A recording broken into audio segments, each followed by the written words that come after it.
ఆ?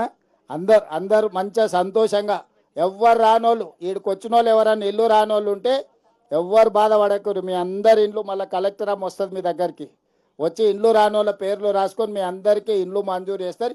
అందరు ఇండ్లు కట్టుకోరు, సగం సగంలో వదిలేయకండి. వదిలేస్తే మా దగ్గర ఇచ్చినట్టు ఉంటుంది, మీకు ఇల్లు ఉండదు. కాబట్టి ఇల్లు తీసుకున్న వాళ్ళు ఒక్కరు కూడా వదలకండి. 6 నెలల మొత్తం ఇప్పుడు కొత్త టెక్నాలజీ కూడా మంత్రి గారు ఇచ్చేసారు. అసలు నెల రోజుల్లోనే ఇల్లు పూర్తయ్యే టెక్నాలజీ తీసుకొచ్చిండు.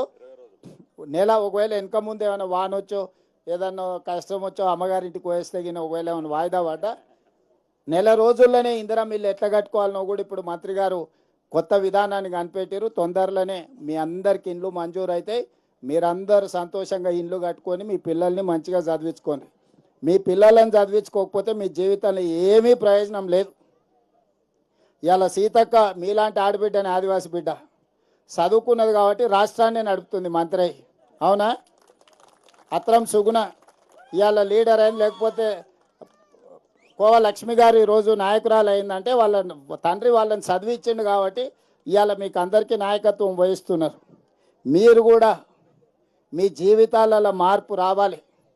మీరు కూడా ఇట్లా రాష్ట్రాన్ని నడపాలి. మీరు పెద్ద పెద్ద అధికారులు కావాలంటే మీ పిల్లల్ని చదివించుకోవాలి. చదువు ఒక్కటే మీ జీవితంలో వెలుగులు తెస్తుంది. చదువు ఒక్కటే మీ జీవితంలో అభివృద్ధి తీసుకొస్తుంది. ఇక్కడ ఉండే అమ్మలందరూ నేను అడుగుతున్నా, మీ పిల్లల్ని చదివిస్తారు కదా? చదివిస్తారా? ఓ పూట ఉపాసం పండుకున్నా సరే కానీ మీ పిల్లల్ని చదివించండి. మాట ఇస్తున్నారా? అందరు గట్టిగా చప్పట్లు కొట్టి నాకు మాట ఇరి మీ పిల్లలందరినీ చదివిస్తామని. మీ ఇంటి ఆయన నగదు ఇచ్చారంటే సాయంత్రం పోయి బెల్ట్ షాప్కి ఇస్తాడు. అందుకే ఇంటి ఆయనకి నగదు ఇవ్వకండి, ఏదున్నా మీ దగ్గరనే దాచుకోండి. మహాలక్ష్మి పొదుపు సంఘాలలో దాచుకొని నగదు మంచిగా దాచుకొని పిల్లలు చదివించుకొని పిల్లలు బాగుపడితే అందరు బాగుపడతారు. ధన్యవాదాలు. రండి అమ్మా.